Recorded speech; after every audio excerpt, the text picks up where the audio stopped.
Having a normal conversation with someone threatening to do something awful just never stops being surreal. But this case today was weirder than any. The negotiator tightens the straps on his flak vest, taking a few short, sharp breaths. He's done this a dozen times before. He knows the protocols and reads the briefs, but nothing ever quite prepares him for stepping into the room with someone, looking them in their desperate eyes, and talking. Following the lead of the 3 SWATs, the negotiator is quickly escorted into the building. Emergency lights tint the hospital's empty corridors that should be bustling with nurses and patients. Instead, it's empty. There's just the squeak of heavy combat boots against the mopped floor. Doctors, they're the ones you expect to keep a level head, be calm, objective, sensible, sane, and unwilling to cause anyone harm.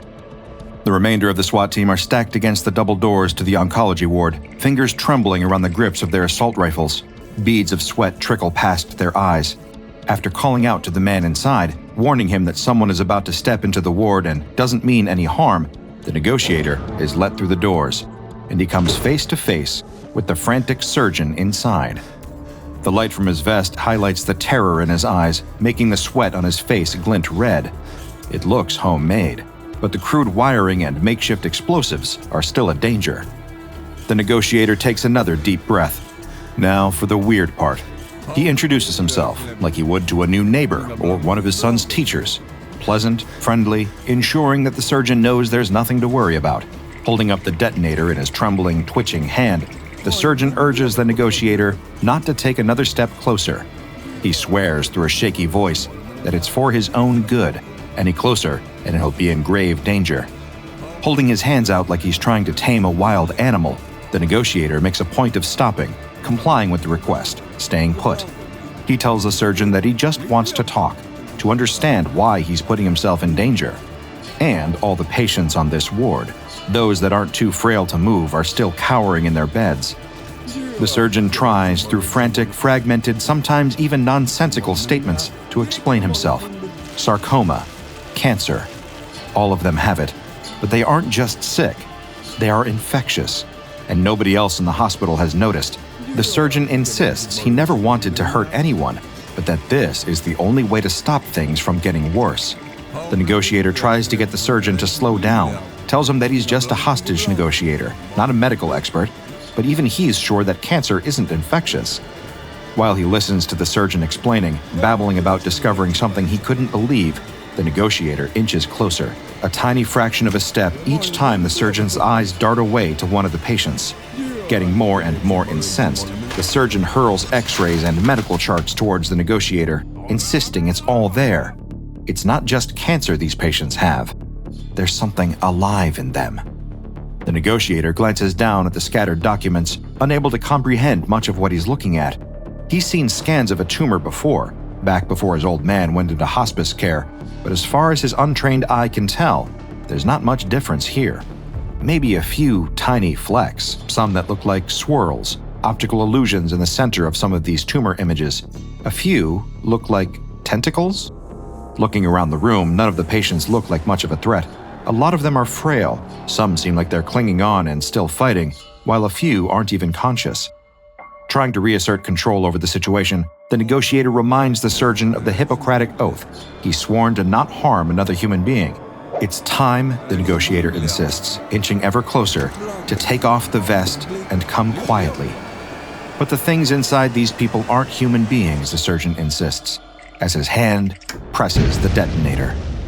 In the wake of a reported incident at the redacted General Hospital, agents of the SCP Foundation embedded within local law enforcement were able to recover medical records of several patients that were caught in the blast.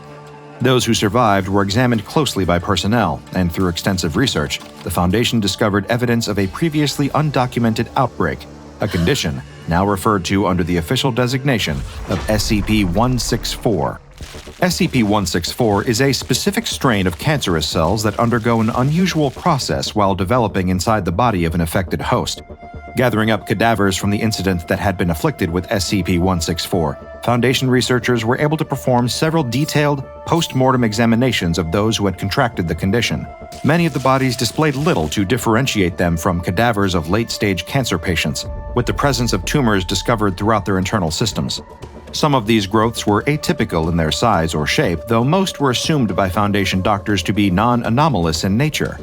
Their assumption was wrong. An examination was conducted on the body of one particular victim, believed to have been one of the earliest victims to have contracted SCP-164. Upon completing the primary incision into the cadaver, a Foundation lab technician assisting with the procedure panicked. They insisted they could see something moving inside the body. Researchers paused, taking a closer look at the cadaver, anticipating that something might happen at any second. Yet it lay still, cold, unmoving, and undoubtedly dead. Dismissing that what the lab assistant had seen was little more than a trick of the light, the researchers assigned to carry out the procedure continued, dissecting the human remains. Just as the research team began to extract damaged organ tissue and tumor matter, something burst from the viscera that one of the Foundation morticians had in their hands. There was something alive in there, writhing and wriggling, appendages flailing and flicking droplets of blood over the startled researchers' scrubs. Almost immediately, terrified at the sudden movement, they let go of the organs in their hands, which hit the ground with a loud splatter, sending more streaks of blood over the floor. In a flash of speed, whatever the anomaly was that had been living among the cadaver's organs scurried out of sight under some metal drawers before anyone had been able to take a clear look at it. Immediately, a klaxon sounded from beyond the examination room. Beyond the thick, one-way glass looking in on the procedure, someone had hit an emergency alarm. An announcement blared over the facility's intercom system that a mandatory quarantine was in effect. An unknown organism was loose inside the room where the postmortems were being conducted, and the doors had been sealed, trapping the research team inside with their anomalous visitor. In an instant, the lab technician had heaved the lifeless body from the examination table, letting it land on the ground with a heavy thump. The assistant who spotted signs of movement was in hysterics, standing on the examination table, pointing and hurling obscenities at the drawers the creature was hiding beneath. Two of the post-mortem team started shouting at a third, the one whose hands the anomaly had been in, desperately demanding to be told what exactly the thing was.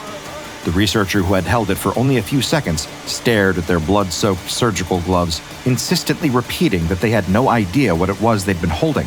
Then, suddenly, the sound of movement came from under the drawers. Whatever it was still alive. The lead researcher flung open the door of a storage locker in the corner of the morgue, throwing a cluttered collection of objects out until he found a mop. Detaching the long handle, he instructed the other members of the post-mortem team to get behind him, while handing one of them an empty bucket. He told them to bring the bucket down on the creature the moment that he was able to push it out from under the drawers. Getting into position, the lead researcher knelt down and began prodding the mop handle under the drawers. He couldn't see much under there, little stood out thanks to the lack of the room's sterile white light that far down. Though as he carefully glided the mop handle along underneath, the researcher was sure he felt something shift against it. Using the end in his hands, he nudged it again and felt it recoiling. Turning to the other researcher, who stood with the empty, upturned bucket in their gloved hands, the team's leader gave a quiet nod, indicating it was time to get ready. He made a sudden, sharp swipe with the mop handle, expecting the creature to retreat from it and scurry across the mortuary floor in search of a new place to hide. Instead, it seemed to be staying put, right until the lead researcher pulled the handle back, preparing to take another strike. As the other end of the mop handle appeared again from underneath the drawers, the lab assistant, still standing on the examination table, let out another yell. A collection of long, dexterous tentacles had wound their way around the handle, gripping it tightly as the lead researcher withdrew their makeshift weapon. Clinging to the end of it was some kind of squid. Reacting in surprise the moment they realized the creature was holding onto the handle, the lead researcher instinctively swung it around in a startled reflex. This sent the anomaly flying across the examination room, right towards the lab technician on the table. When a Foundation hazardous containment team opened up the doors of the examination room, they found the researchers frantically trying to pry the squid creature from the face of the frightened lab technician. Since their time in quarantine and passing their screening for anomalous infections, the assistant has been offered consultations with the Foundation-approved counselor. Behaviorally, they appear mostly unaffected by the incident, apart from one occasion where they experienced a significant panicked reaction to the serving of calamari in the site cafeteria. Upon closer study of the now neutralized creature, the Foundation has determined SCP-164 carries cellular information that is largely derived from human DNA. However, the cells that cause an infection appear to effectively exist as a single-celled parasitic organism that is able to reproduce asexually.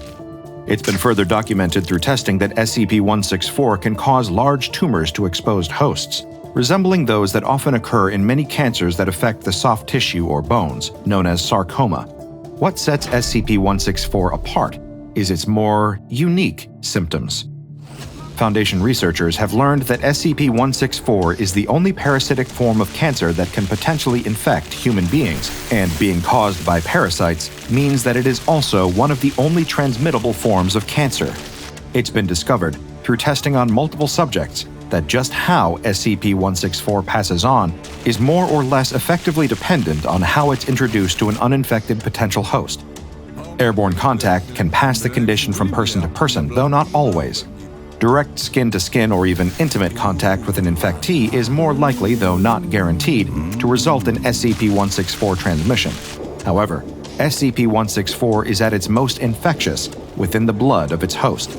Transmission of the blood of an infectee will result in the spread of the condition, one that some researchers have taken to calling SQUID tumors.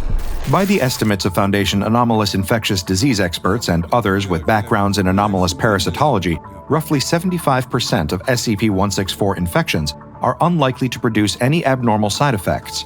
The condition, like many more benign cancers, can be effectively treated through the use of chemotherapy. Should tumors develop, the vast majority of affected patients can have these removed surgically without any likelihood of the cancer returning.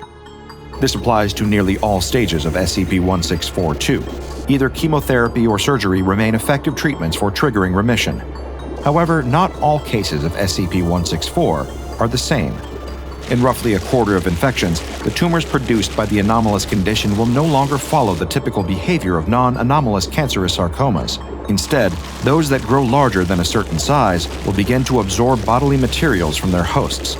These materials are then used to create an entirely separate organism within the tumor itself, beginning with a zygote that then starts to replicate, much like during a pregnancy.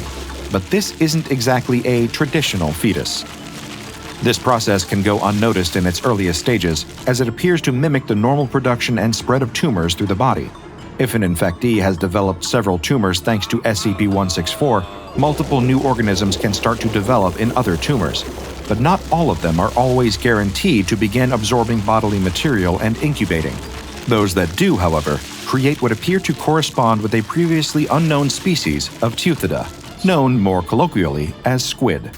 Once matured, these anomalous organisms appear to be completely unrelated to the tumors that they developed from. It is still possible to surgically extract these organisms completely intact, though the process poses a significant danger to the human host. While remaining within the tumors, these organisms, dubbed SCP-164-2, will continue to grow at a regular rate, though not moving much or shifting position unless the host is killed. Specimens that have been extracted successfully by Foundation surgeons have been placed in water and have proven to be able to survive in these conditions. Once placed in an aquatic environment, instances of SCP-164-2 will be able to move, catch and eat prey, perform basic defense, and reproduce. Given the often unnoticeable nature of how instances of SCP-164-2 develop and grow within a host, most cases of SCP-164 are misdiagnosed by civilian doctors. In some cases, detection of these squid-like organisms will not occur until biopsy, or if surgical procedures are performed on a host. Several tests have been conducted on D-Class subjects knowingly infected with SCP-164 by the Foundation. During examination, researchers have found that the SCP-164-2 organisms can often interact with human physiology in unexpected ways. During one test, a 23-year-old member of D-Class personnel contracted SCP-164 after being given a blood transfusion. Researchers were instructed to pump her with blood from a known SCP-164 victim. In this instance, the D-Class test subject developed tumors within the walls of her uterus, which her body seemed to recognize, reacting as if she was carrying a human fetus. After 9 months, the subject went into labor and was rushed to a Foundation facility for delivery. When Foundation doctors removed the living SCP-164-2 specimen, the D-Class subject was sedated in order to quell her terrified reaction. Amnestics were later applied to assist in wiping her memory of the traumatic incident. Her child was one of several SCP-164-2 instances placed in marine conditions for observation. To prevent any complications, the test subject was told, after receiving amnestic treatment, that she had been part of a confidential Foundation test for the prior 9 months, and she may experience some physical discomfort shortly after. When observing the effects of SCP-164 on a 30-year-old male D-Class subject, Foundation doctors noticed that the anomalous affliction was causing tumors to spread along his spinal cord. This had the dangerous side effect of disrupting his central nervous system, as the tumors and the organisms inside began to grow and spread. The subject was placed under close observation, as were the specimens growing inside his back. It was quickly noticed by researchers that whenever one of the SCP-164-2 instances would move, it would trigger an uncontrollable reflexive flailing of the D-Class test subject's limbs. Experts in anomalous parasitology began to theorize that the nervous system of the subject and the organisms had become interlinked as more tumors developed. A biopsy was performed, and the activity observed in the cellular sample seemed to strongly support this theory. The Foundation is yet to consider hybridization experiments, pending a review of the proposal by the Ethics Committee. Though not the only other Foundation experiments involving SCP-164, there is a third notable test. Once again, another member of D-Class was selected from a pool of candidates, based on their medical history. The chosen subject was a 25-year-old male inmate. This time, Foundation researchers were able to introduce SCP-164 cells into the subject's internal system orally, thanks to a cheek swab taken from an earlier test subject. This was then stirred into a glass of water, which would be placed in front of the test subject. Without informing them that the contents had been tampered with and potentially contaminated, the D-Class subject was ordered to drink. When symptoms associated with SCP-164 began to manifest, the test subject was placed under immediate observation. A full-scale examination of their condition revealed that, in their case, tumors had started to form near their esophagus and windpipe. Foundation researchers have long speculated that the exact point within the body where SCP-164 cells make contact is likely to be the same spot where the growths begin to form. However, this isolated case has not yet been substantial enough to confirm this theory. Attempts have been made to predict and plot where in the body of an infectee SCP-164 tumors will start to develop. However, thus far, it appears to be random. Where the tumors formed in this subject was particularly of note during this experiment, not because they had made contact with SCP-164 orally and developed tumors near the same area of the body, but more because of the nature of the tumors themselves. Although presenting no observable differences with other cases of SCP-164 infections, the positioning of this subject's tumors should have caused substantial health problems. Namely, under normal circumstances, given the size of the tumors lining the esophagus and windpipe, the subject would have been rendered unable to breathe. Closer examination revealed that their air passages had been almost entirely blocked off by tumorous mass. All observable evidence suggested that this case of SCP-164 was likely to be fatal. And yet, the subject survived. Charting the growth of their tumors, it appeared that their growth shifted, even receding slightly, despite the subject receiving no form of treatment for the anomalous condition. Full-body scans showed the growths had moved to the back of the neck, preventing the D-Class test subject from dying, at least through lack of oxygen. A Foundation researcher assigned to research, Dr. Redacted, suggested that this may have been the direct cause of SCP-164. They put forward the hypothesis that the condition, or possibly the organisms themselves growing within the tumors, could take some form of deliberate action in order to increase the longevity of their hosts. At present, there have been no other notable examples of SCP-164 infectees having their physiology altered in such a way. Exactly why these squid organisms would need to protect their hosts, or how they evolved to spread and develop through a sarcoma-like cancer, are questions that continue to baffle Foundation researchers. Special containment procedures have been enacted to curb potential future outbreaks of squid tumors and to continue to study the exact nature of the anomalous affliction. Several cultures of SCP-164 cells are kept secure by the Foundation under standard Class 3 biohazardous procedures. These require the active cultures to be stored in a refrigerated biocontainment unit at 10 degrees Celsius. The hope is that this will keep enough live samples of the anomalous cells available for testing while preventing them from potentially spreading to humans. SCP Foundation personnel are reminded to approach with care. Although SCP-164 is not highly infectious, it is still pathogenic and can be both caught and transmitted among human beings. Researchers assigned to study the raw cultures of the anomalous cellular matter are to practice caution. The Foundation reminds all members of staff that the use of sterile latex gloves and face masks are generally effective when it comes to preventing the spread of any diseases, and this includes anomalous afflictions like squid tumors. Should any members of Foundation personnel accidentally make contact with SCP-164 material and inadvertently contract the condition, they will be made to submit for a mandatory 6-month treatment of chemotherapy, beginning immediately after first exhibiting symptoms. Surgery will be provided on a case-by-case basis following an assessment by Foundation-approved anomalous oncology experts. Any outbreaks of SCP-164 that are discovered among the public are to be dealt with in accordance with Foundation procedure. Cover up evidence of civilian infections, and remand contagious materials to Site Redacted for examination and testing. Check out the DrBob Patreon and become a junior researcher today. Now go and watch another entry from the files of DrBob, like SCP-2846, the Squid and the Sailor.